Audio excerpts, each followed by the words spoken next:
Excellent. Good morning, everybody, and thank you so much for joining us for another LAPADA Leaders. This one is called Time is Money, and we'll just find out how true that is as we go through. Just a couple of sort of housekeeping things. You'll see as we go along, there's quite a lot of information in the chat and some links that will help you look for resources. Also see the websites of our panelists, and I'll be introducing them in a second, and maybe also some links to some sort of resources where you can actually sort of buy and find and learn a little bit more. But without further ado, let me introduce you first to Paul Pfanner, who is a LAPADA member. So that's nice to see, and very proudly he's got the LAPADA logo somewhere behind him on the bookshelf. It's very small, but very, very good to see, so thank you. Paul is one of those dealers who really started out with a total passion for collecting and was doing quite a normal job before that, and then decided to let that go and sort of invest in his passion and learn along the way. So I think he moved from Austria a little while ago now, stepped into Portobello, lived in that area, and bought a 1945 Rolex automatic as his first watch, and then continued to collect for a while, and then actually, as I say, went into turning it into a profession. And many of you may have seen Paul at quite a lot of fairs like the LAPADA Fair or BADA Fair, Olympia, and actually somebody may have even seen him in Petworth recently in Hampshire, one of the first fairs out of the gate this year. So welcome, Paul, and thank you so much for having some timepieces behind you as well, some watches that we might be able to talk about. And then we have James Gurney, who good morning. I can't think of anyone who has a sort of stronger pedigree in watches from all the different businesses that you've set up and started. And I was very fortunate to work a little bit alongside you for SalonQP when you were selling it to the Telegraph. So that was quite an amazing thing. And QP was one of the first magazines to only do watches, I believe. So it was a sort of... There was a predecessor, but it wasn't. Okay. It was translated from the Italian, with all that comes with. Well, they are very good watch collectors, aren't they, the Italians? So that sort of makes sense that it followed that way. And James also had SalonQP, which was a specialist watch fair for a while that took place at Saatchi and was very glamorous, and also a little drunken, I think, on a Friday night by some of the punters I seem to remember. But there were also lots of great talks and exposure to some of the new collectors. So it spans well with Paul and James that we can look at the vintage and secondary market, and we can also look at some of the primary market and some of the new makers as well as the iconic brands that we all recognize. James also now has a new website, or is working on a new website, which is a marketplace called Limited, which I think we will hear a little bit more about in the autumn time as they do a proper launch. But it's a wonderful kind of curated high-end marketplace looking at secondary market, so including pictures, watches, jewelry, handbags, even fashion, I think. So all the things that you might love. Good. And certainly last but not least, we are joined by Michelle Johnson, who is editor of Tempus Magazine. And for those of you who haven't seen it, there will be a link there. It's a wonderful magazine that obviously concentrates heavily on watches and time, but also has some amazing articles on culture.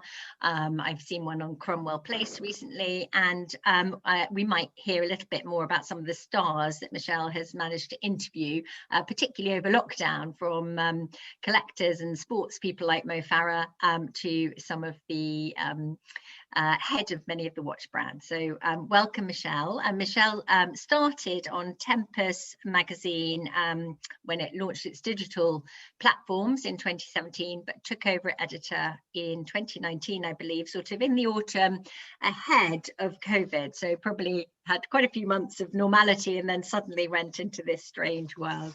So thank you all so much. For those of you who've joined us, so as I said, there'll be things in the chat, but also please do put any questions into the Q&A, and then we will have time at the end to ask some of those questions.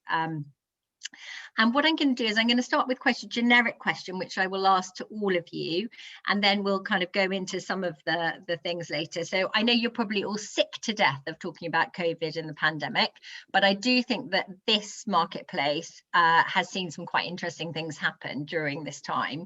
So I'm going to start with you, James, and looking at the kind of what's the market like now for watches and how has the pandemic affected it?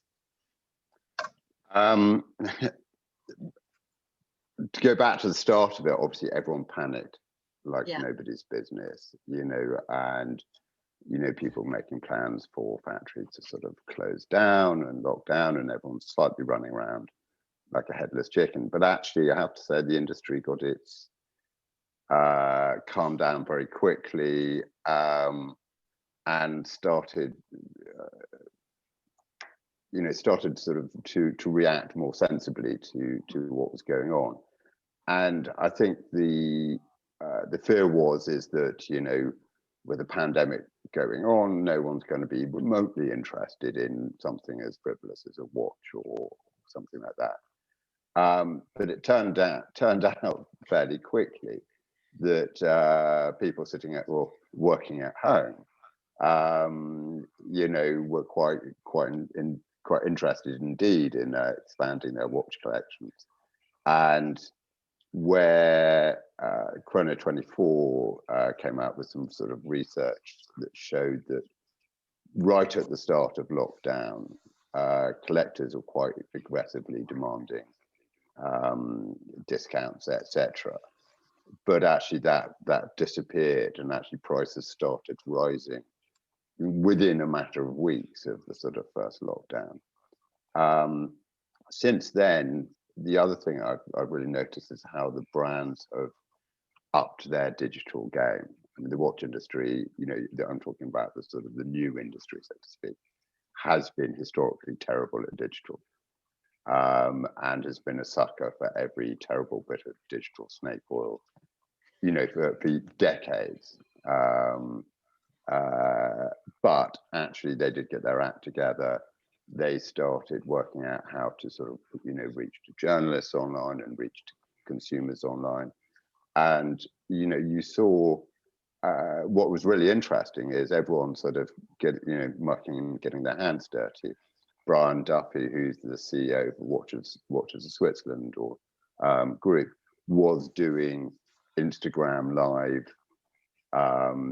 presentations of sort of new collections, etc.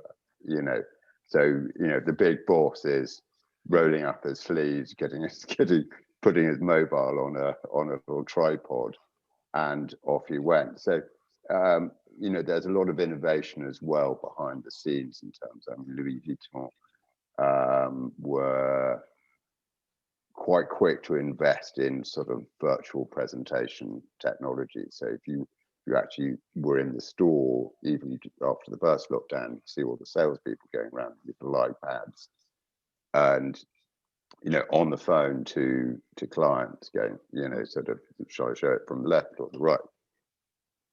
And so just a very interesting reaction. And watching it change, and I could see Michelle nodding away to some of that. So maybe you want to kind of continue from where James left off in looking at what you've seen, how the market has adapted over this year and a half.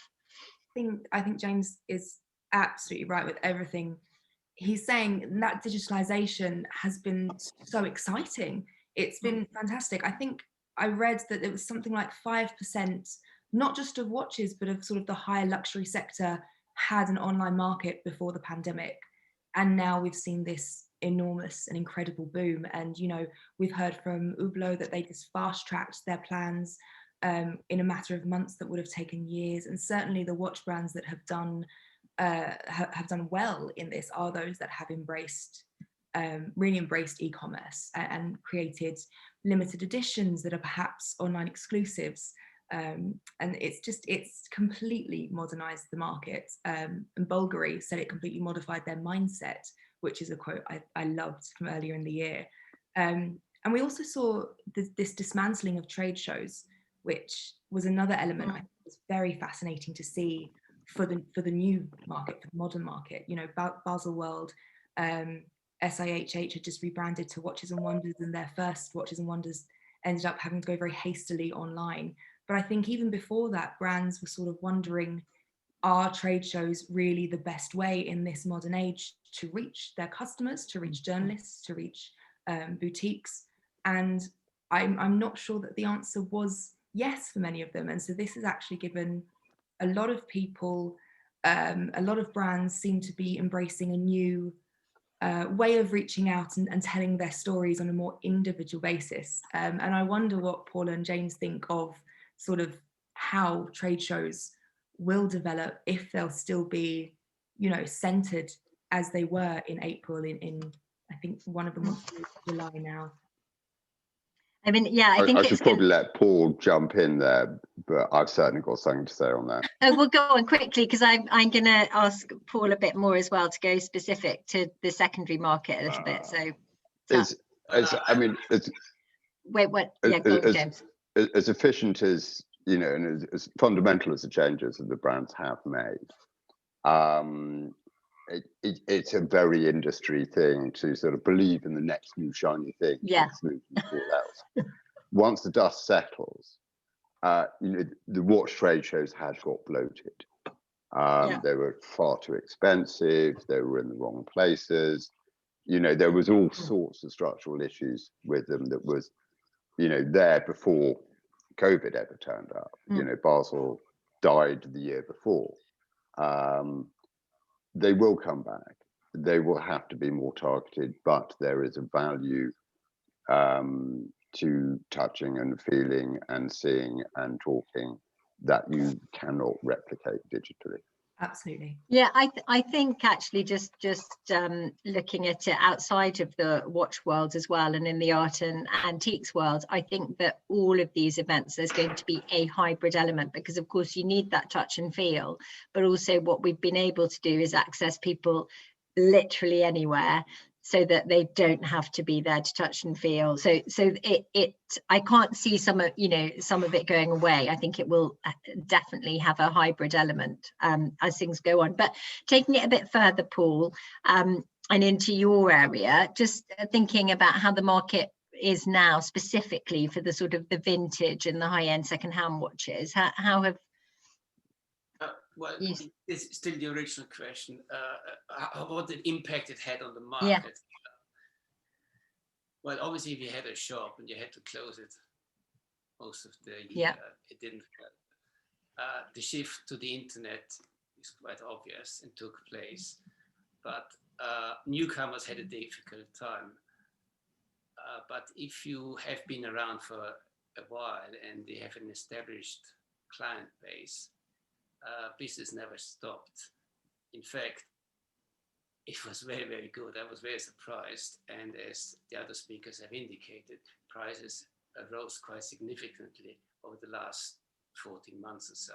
After the BADA fair, where I was an exhibitor, one day after the BADA fair had opened, it closed, and I expected really prices to drop and demand to drop off. To why, and to many other people's surprise, the exactly opposite happened. So business never stopped, and the internet has helped, but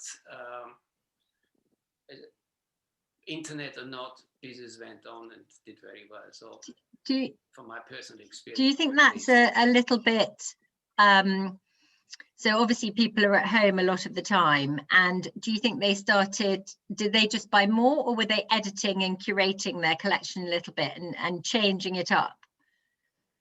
I think there's probably several factors. They were at home, they had more time to look at it, think about it a bit more. They also were a bit bored, perhaps. They didn't just buy more. They also had fewer expenditure, didn't have to buy this and that, they didn't go on holiday. 3 times a year as they used to, whatever, didn't buy a new car. So somehow all that excess money needed a home, and some went into watches, definitely, and other antiques or other luxury goods, whatever it is. But the very fact that people actually sit at home and a bit more time at hand helped. And do you think with watches also there is that sort of element of investment or holding its value that you, both with watches and jewelry, it's sort of driving force. It's a big driving force, yes. And there's also the tax implication of investing in watches. So if you have a collection, it's tax, no capital gains tax. It's not so important when you have a couple of watches, but if you have a collection of 100, 200,000 or whatever, and then it increases, you sell it after a few years for $500,000, no tax. That has sparked the imagination of some people, and it's not exactly secret, but it's getting wider known, and that inspires perhaps a few more people to put money into watches. And that goes into clocks, watches, and barometers as well, I think. I think the whole kind of area has. Already that's considered a wasting asset. Yeah. The same goes for cars, incidentally. And that perhaps also helps to explain why they do rather well in the current market situation. Classic cars and watches are a classic alternative investment. So Paul, you're in a fantastic position to actually see what continues to hold its investment, and where, you know, in terms of watching the sort of the market develop and where the prices keep going up. But I wonder, maybe Michelle and then James, what would you pick now as to be the sort of investment of the future? Or what might hold its value, shall we say? Doesn't have to go up, just not go down. I think that there are a few different things to consider. One of those are obviously the brands. You know, you have prestige brands that have historically already held their value. So brands like Rolex, Jaeger-LeCoultre, Patek Philippe, Omega, they do tend to hold their value.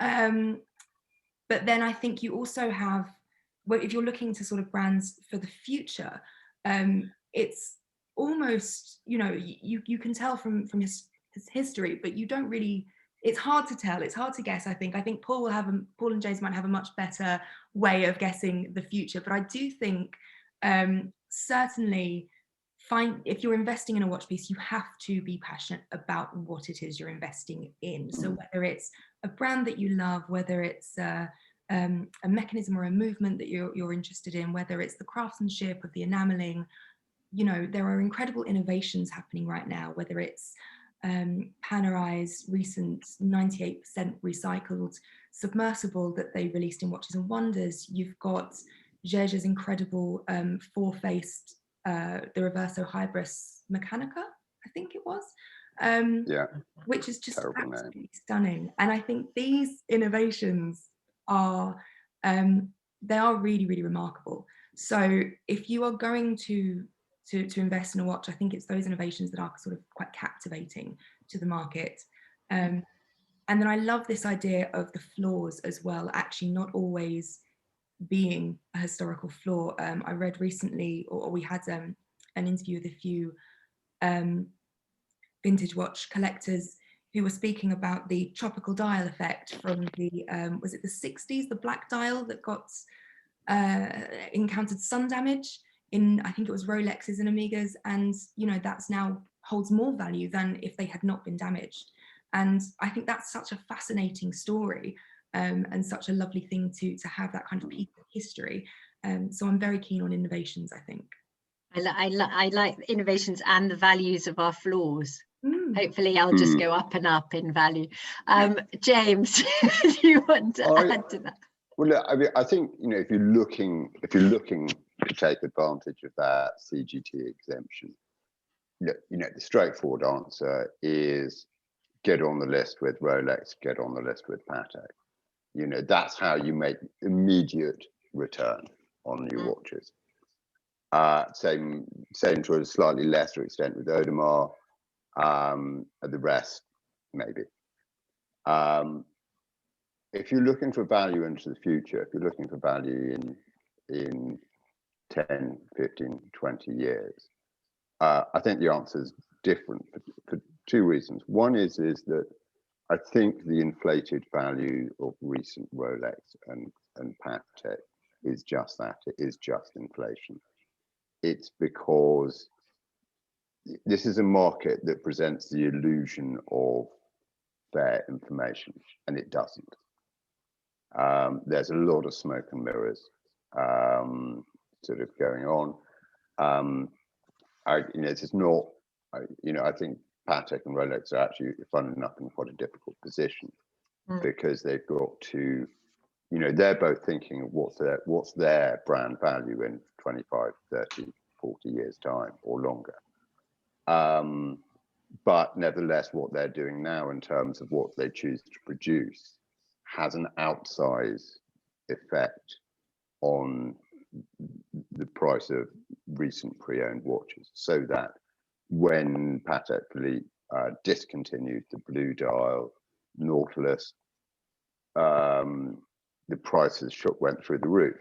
Watchfinder have one of those recent Blue Dials with a retail price which was something like 25,000, yours for 95. That to me is I don't see how that can be sustained into the future. That differential, it just doesn't make sense. There is nothing intrinsically worthwhile. It's a very, very nice watch, etc. That leap in value has no basis in anything you can measure or touch or feel. It's a pure market phenomenon, and I think it's money coming into the market, not knowing where to go, not having the confidence or the knowledge to find out where future value, or make a reasonable guess as to where future value is. My answer to where that value will be is the independent brands, what's called the independent sector, some of which have, now quite well established. The likes of Google Forces have been around for pretty much 20, 25 years now. So Urwerk, all those sort of favourites, the Grand Prix de Horlogerie de Genève, HYT, very sort of, all these brands got very interesting flavour. I mean, the star here is François Paul Journe, who set up in the sort of mid-90s as an independent maker, and he's really actually led that field. And actually, his early watches, is now starting to appear at auction at significant premiums to what they were valued at even 2 or 3 years ago. So it's, and the way you get into that is to actually learn who these people are, what they're making, what other people think of this model or that model. And, you actually have to start looking into the intrinsic value of what's actually there. So that's my hot tip. Okay, no, thank you very much. And so, Paul, now your turn to sort of pitch really as to why we should choose vintage and secondhand over any of these new pieces. What can you offer us? In terms of investment value and what holds its value, I've been collecting watches for 30 years, and generally speaking, it's done very well. My pension fund is vintage watches, and I'm very happy with it. So, but I haven't got a crystal ball. I've unfortunately broke it last week. And what we have to bear in mind, fashions do change and tastes do change. You only have to think of pocket watches. Where were they 30 years ago, their prices and their demand, and where is it now? It has dropped significantly. There's no question about it. So markets do change, but rather than money, I think we should, as a collector or as somebody who's really interested in watches, you can't go much wrong if you concentrate on quality, rarity, and condition. That's the key, whatever it is, whatever brand. But certainly if you buy a rare, honest timepiece, honest vintage watch from an established manufacturer, not necessarily only Patek Philippe, Rolex, or Cartier. There are a lot of other good manufacturers around as well. In the long term, generally speaking, you will do well. You certainly will do better than with money in the bank, what you get there. Is not quite sure. But I want to get away a bit from this fixation of monetary and financial gain and so on, because there's much more to, hopefully much more to buying watches and collecting. The sheer sort of personal pleasure you can gain from accumulating or amassing a nice collection is immense. I mean, the hunt for the watch you're looking for, the engagement with the subject, with the learning about it, the appreciation of the differences, the nuances, meeting like-minded people. It's a tremendous source of joy. It's fun and it's joy. And life should be obviously about money as well, but it's also about fun. And if you buy a watch which you like and you enjoy, it's a very good investment, I think. Yeah. So. And Paul, we've just had a comment that you are quite difficult to hear. So I think if you can, I know it's annoying, but if you can speak up a bit. But just with people who are starting their first collections, what's the watch that they often come to you looking for first? Well, they're more confident with an established brand like Rolex, like Cartier, like Patek Philippe, Vacheron Constantin. They have heard the names, but at the end of the day, a beaten up vintage Rolex is no good. A rare, excellent condition Longines from the 30s, 40s, where they made excellent watches, is a much better buy. So it depends. All boils down at the end of the day, condition and rarity, and honesty and the originality of the piece. If all these factors come together, there's always a demand for a good vintage timepiece. So looking at the quality, and I think I'll go back to Michelle and then James with this as well, but just looking at the quality and just, I think lots of people talk about even the big brands now having quite a lot of things maybe made in China and elsewhere, and that some of the brands are losing that quality. Is that true? Or a misnomer because of actually the way that they're made? Sorry, start with Paul, sorry. That is true in a sense, because a lot of, and that's also what puts off a lot of people, I think. If you buy a modern watch, it has exactly the same movement as the other brand. There are some big watch manufacturers, movement manufacturers, and this apply a lot of the big brands. If you buy a Longines from 1940, that's an in-house make. They made this movement, they didn't buy it in. So there's a bit sort of, you pay a lot for a watch, but we could buy the same watch from a different manufacturer. It's exactly the same movement. Okay, pause, because we're going controversial. James, do you agree? Well, with that, I mean, I think there's a slightly different. I've got a different rationale for going. You know, I think vintage is interesting. I mean, look, I couldn't agree more about the relative value of a Longines from, mid-century Longines is, I mean, they're criminally underpriced. You compare, a 1950s Longines with a 1950s Rolex in terms of price. There's an enormous gap. But the Longines is intrinsically a better bit of kit. It just is. You ask anyone who I'm not a proper watchmaker. I'm not even an improper watchmaker. But ask any, watchmaker, and they go, as long as you can get over the absolute business then. Okay. But this business of what you were talking about, whether it does Swiss, to qualify as Swiss made, you can still get pinions made in China. Right. I'm not sure, to be honest, that makes a whole lot of difference. And I think it actually masks what is different. And we, in our pre-conversation, we sort of touched on this. Which, if you get a Patek or whatever it is from 50, 60 years ago, the things like the cases and the dials and the hands, they are craft made.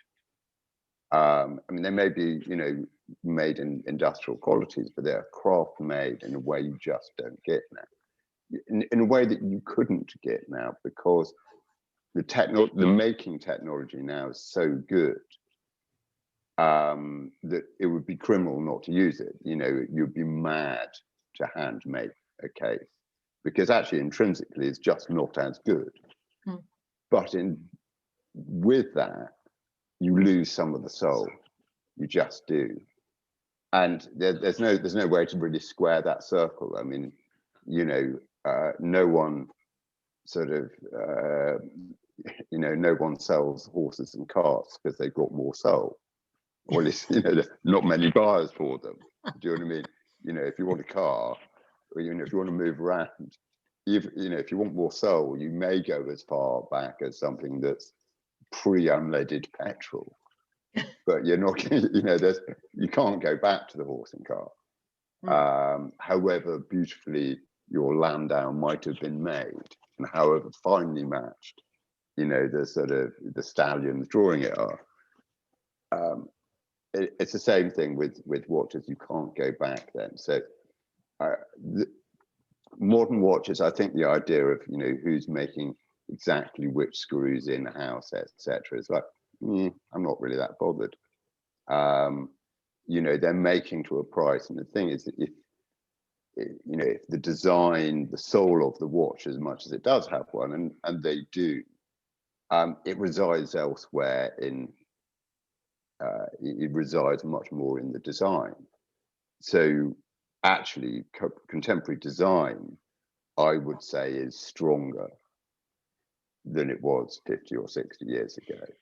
And they made some beautiful watches then. Yeah. But you have to work harder on design now than you did then. And sort of building on from that, James, and then I'm going to take it to you, Michelle. We were talking a little bit before as well about this sort of the craftsmanship. And if you look at things like Masterpiece, lots of watch brands have moved into that affair because they like the alignment. Just thinking as well about other areas like London Craft Week that traditionally has a sponsor from a watch brand, and there is a lot of conversation all around craftsmanship and really sort of using the watch industry as keeping some of these heritage crafts alive, such as enameling. I'm sure you can talk about lots of other things. How necessary is that to the brands as they go forward, and how true is it that there really is that kind of level of craftsmanship that they're keeping alive? I'm going to start with Michelle, sorry. Well, absolutely. And I think it does come back to what James and Paul were saying about the soul of the watches and that sense of romance. If you can't do the things the way you used to do them, then you have to tell your story and find your romance in other areas. And there is a sense of craftsmanship in watches, in watchmaking. It is still, there are elements that are still so beautifully handmade. Our favorite watches from the past and present utilize these incredible elements, like you say, like enameling, granfu, lacquering, Japanese arts, across the board, I think. And it's a very complex industry, watchmaking. It's a very complex thing to do, and therefore it is a work of art in its way. And so it makes sense that you would partner with similar crafts like Masterpiece and art fairs. and perhaps actually that goes back a little bit to trade shows and how, you know, how do we revolutionize trade shows? How do we make them work better for the storytelling of today? And perhaps that is about where you place your watches in the marketplace and tell your stories to the customers that you want, and celebrate the romance of your brand. I think these things do potentially come together really, really well. And of course, watchmaking has a very long history of partnering with events and partnering with people, ambassadors from the sports world. We have ambassadors from the cinematic world. We have from the art world. Artists have a long history of collaborating on design, as James said, where design becomes so crucial to today's watchmaking. So I think that that sort of partnership makes a huge amount of sense today, and I think it is kind of core to the romance of a brand storytelling. James, do you have anything to add on to that? As Michelle was talking, I was wondering whether I was sort of doing down the element of sort of craft there is. Yeah. But it's I think the difference is, to make a nice watch in 1950, you had to have that real old school craft. Otherwise, the watch was not coming out of the factory door. Now it's a choice. And that's not to say that, you know, it's a spray on lacquer. There is, but it is a choice. You can make watches. I mean, I don't know if you know what I mean by a Swatch System 51. So it's a mechanical watch that's absolutely built by robots, start to finish. Not, you know, human hand doesn't touch it, you know, from pouring in the sort of raw materials at one end, you know, to someone unpacking it at the other. So it's perfectly possible, you know, but I think craft is important. And you look at independent brands like de Bethune, or the work that, say, Vacheron, you know, is doing with sort of métier d'art from other sort of fields. I think it really, you know, it creates something with its own magic. But I suppose that really is the difference. Is it's something you choose to do. So it does have a different soul. But it's, you know, and I think that does come to the point of why should watch brands, and I think Vacheron have been involved in Masterpiece, haven't they? Yeah. And I think they both have a sort of a place there, particularly as they've started to see the value, both in terms of their brand, but also in terms of pure heritage, in digging into the heritage. So Vacheron, you know, buy and restore and sell on their old production, and they're beautiful watches. I mean, you know, sort of mid-50s Vacheron somehow have a feel and a flavor to them that is totally unique. And Paul, just because we've gone back to the 1950s and we're back in your territory, when people come and they're buying and they're you know, either first time or collectors, how important is that storytelling of the brand, and or is it are they just looking at some specific sort of iconic pieces? Do they? Well, the rationale for people buying a vintage watch is very varied, but the story, what you mentioned now, is very important. If you're interested in the aviation industry or watches associated with the aviation industry,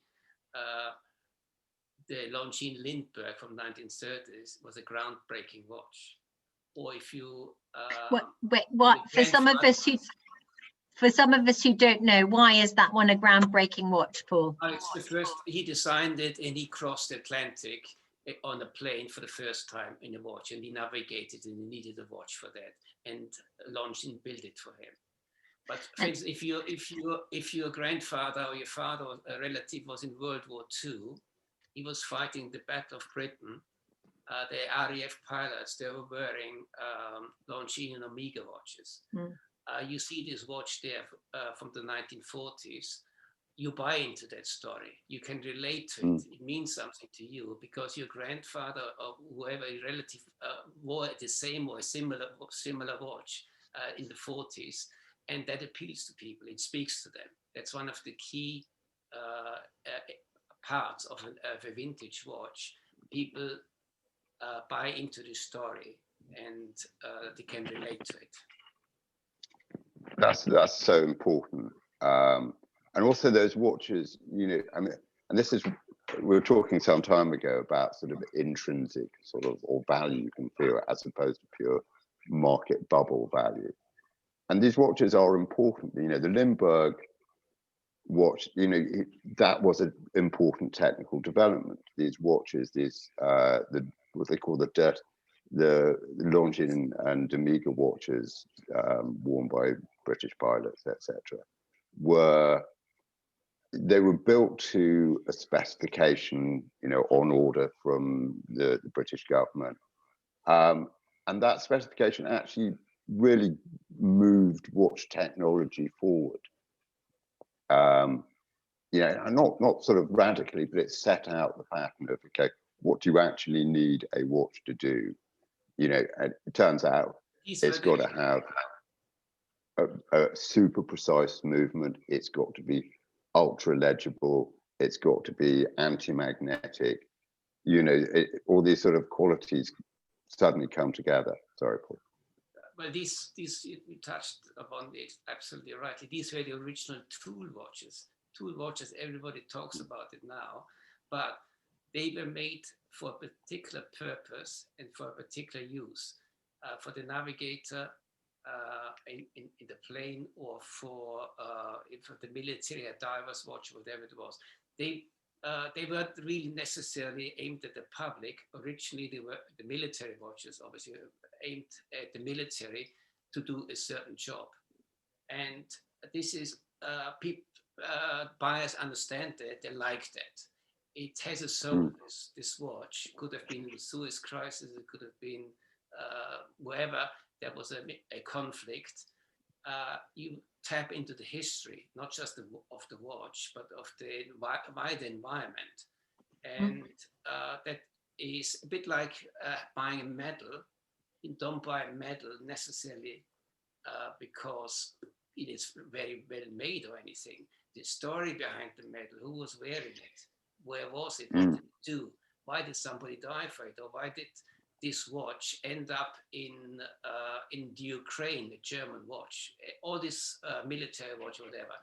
It is fascinating. People like to look into it, study it, engrossing it, and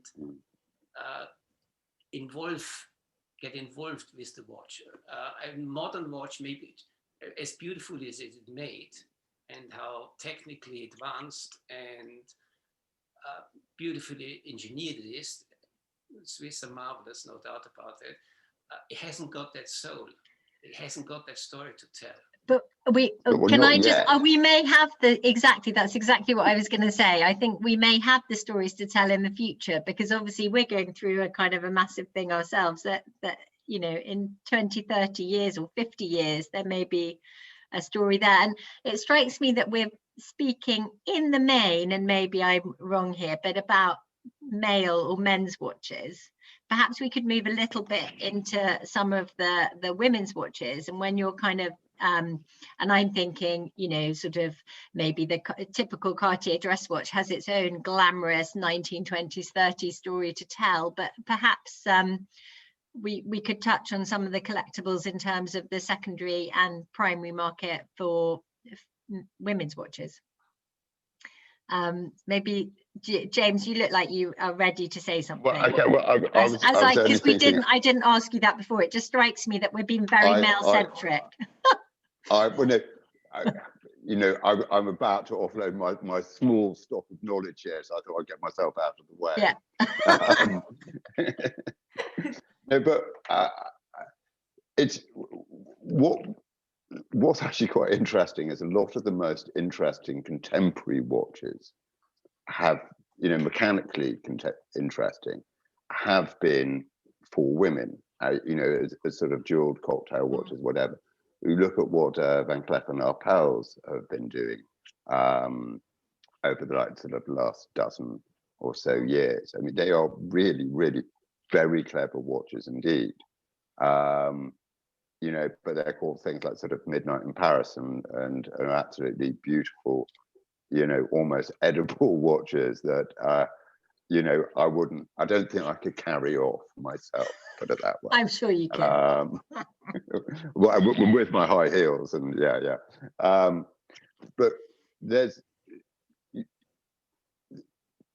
not enough interest, there's not enough knowledge out there of what people like Yves Piaget were doing in the late 60s and 70s. I mean, we've got actually Unlimited, a watch after designs by Andrew Griemer. It's so cool. It has so much character. It's like, you know, very few contemporary watches I think come near it.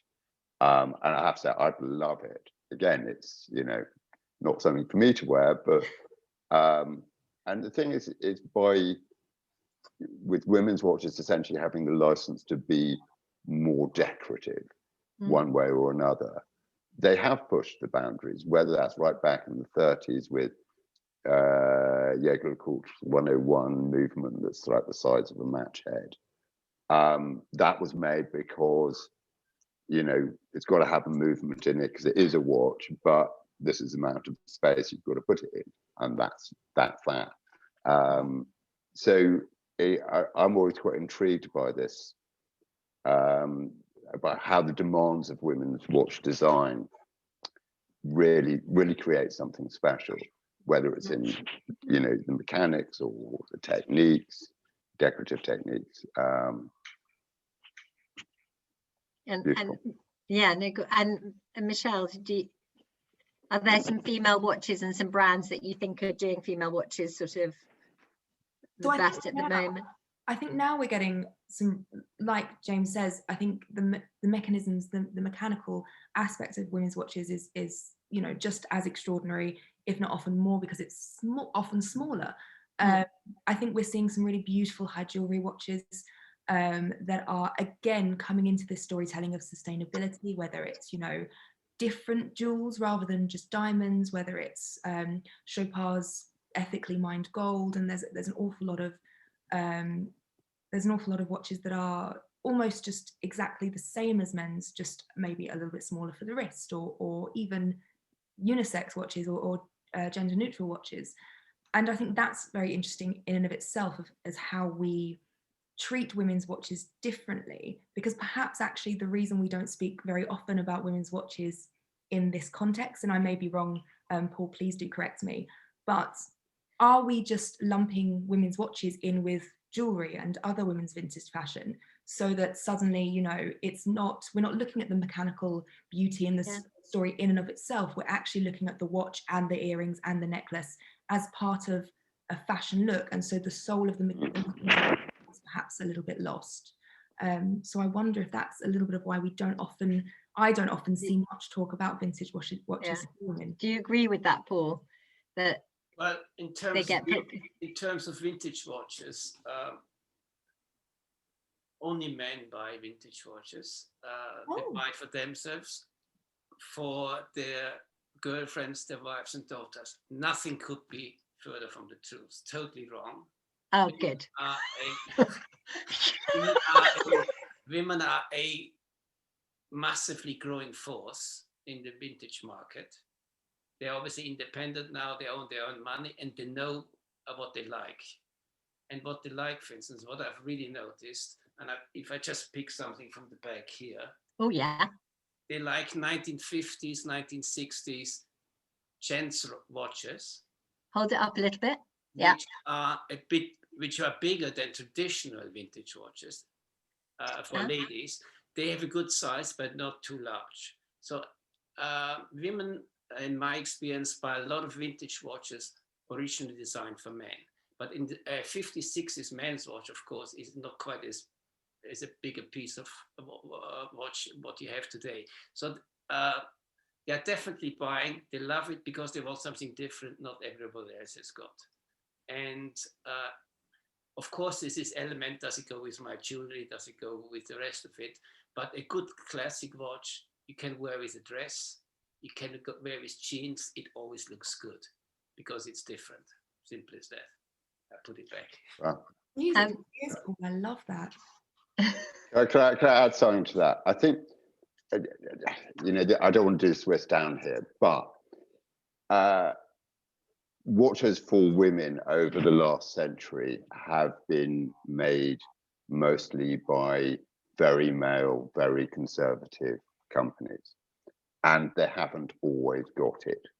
It's interesting that you wouldn't call it the Renaissance, but the real birth in interest in sort of women's watches that weren't just smaller with a few diamonds around the edge has been led by the jewelry houses, mostly Parisian.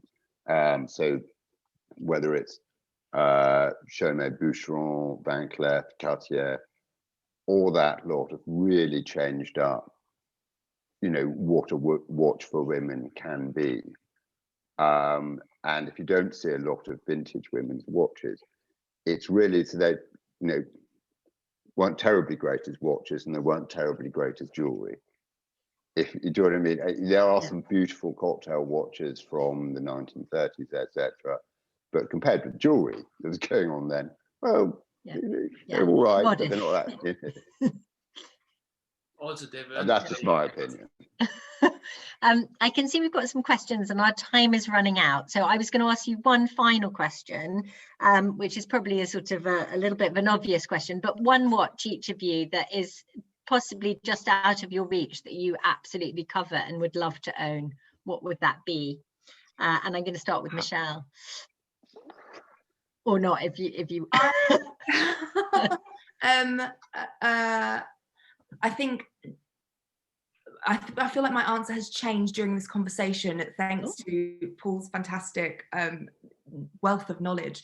A Longines 1930s, absolute dream watch. I think everything you're saying about the beauty of the construction, the innovation for the time, the design of it, the story behind a Longines watch is beautiful. And I think for me, it's always about that storytelling, that romance. I just love a Cartier tank. So I think a vintage tank would just be heaven. And Paul?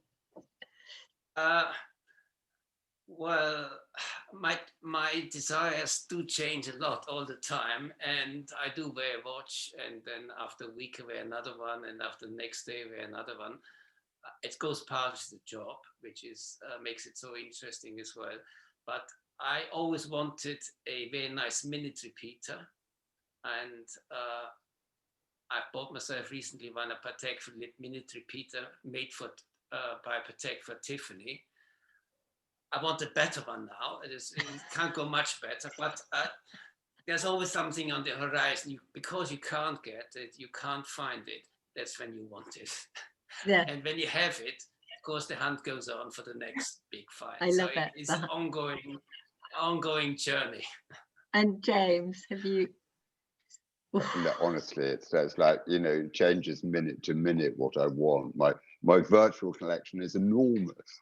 But, you know, pressed right now, I think I would quite like François Paul Journe, one of the early ones. I think he's got great story. They're absolutely beautifully made watches, and the design has a contemporary edge to it that's actually almost quite surprising. So I like that. But you know, I was just looking at the Q&A. Someone said, "What are we wearing today?" Exactly. What are you? That's exactly what I was about to tell us. This is what I'm wearing today. It's a glass shooter from the late 90s. I absolutely love it. It's my idea of what a proper watch should be. It's got great story again. I love the whole rebirth of glass shooter as a town after the reunification of Germany story. It's got so much. And also, you know, personally, this comes from when I was first involved in this industry. Love it. So that's really important to me. Michelle, what are you wearing? Have you got a watch on? I'm not. I'm my wrist's terribly.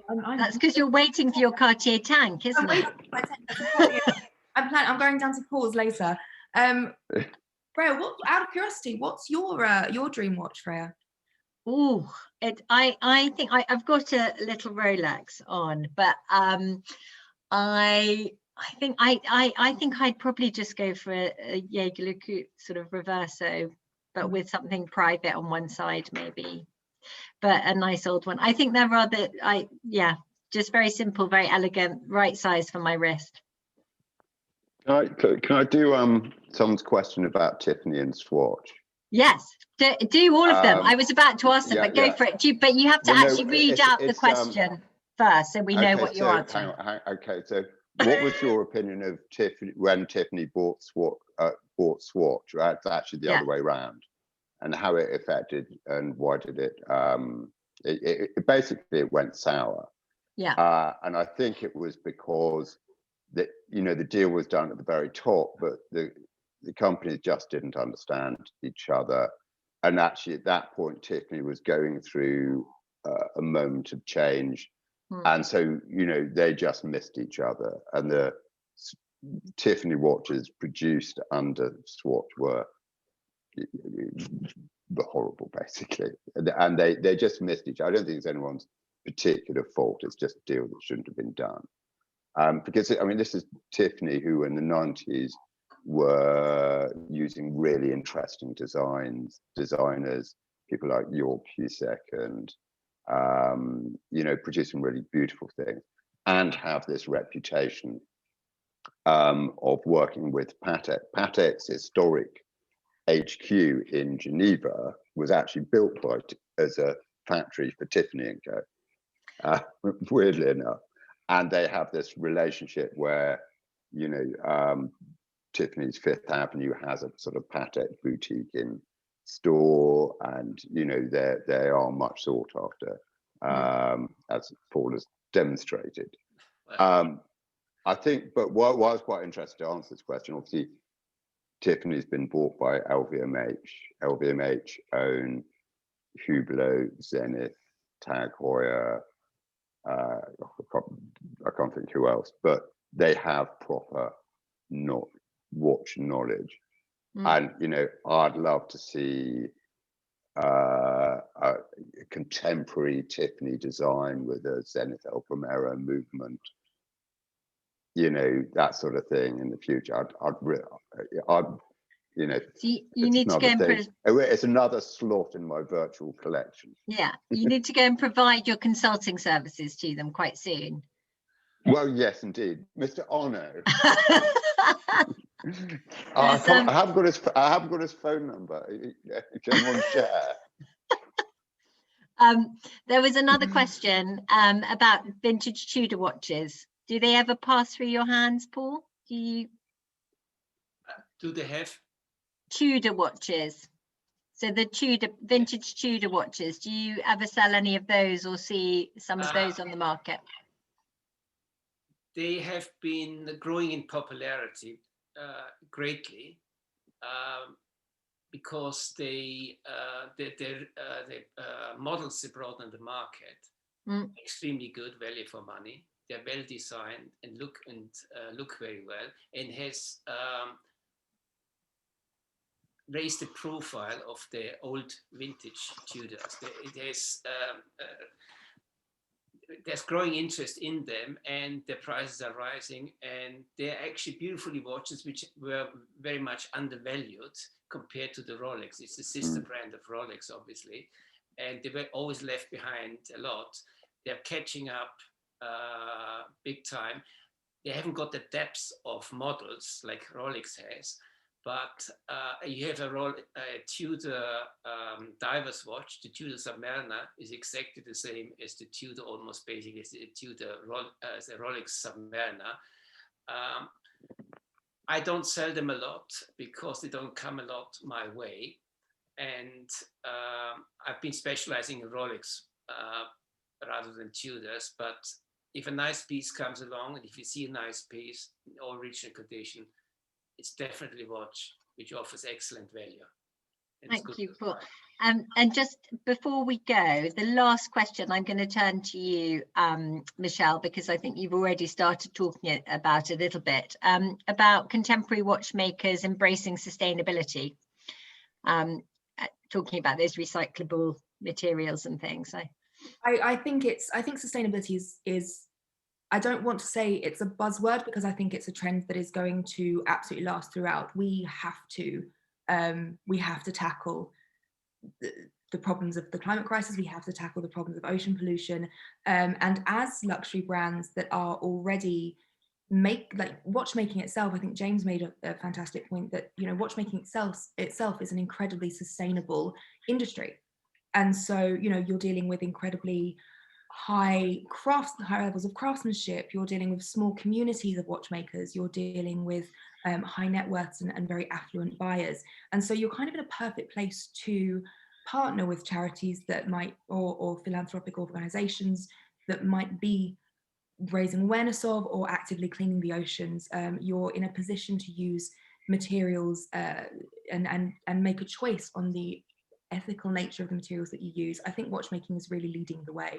And I think we're seeing that piece by piece from the larger statements like Panerai new materials and real focus on innovative and newly created materials that are, if not carbon neutral, then water neutral, if not that, then recycled or recyclable.